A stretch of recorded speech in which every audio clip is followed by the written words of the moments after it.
Summer na dito sa amin kaya konti na lang yung natitira na pang barbecue. So grab na kayo guys. Sa ibang store konti lang din kaya dito kami napunta at wala na yung iba na gustong mong barbecue. So okay. Summer kasi kaya uso na ngayon ang barbecuean sa labas. Nagkaubusan na. Kunti na lang titira.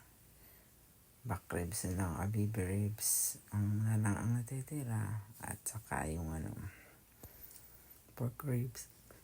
Ayan, okay, thanks for watching and thank you everyone. Please like and share my vlog. Arshak Bodoy. Thank you and God bless to all.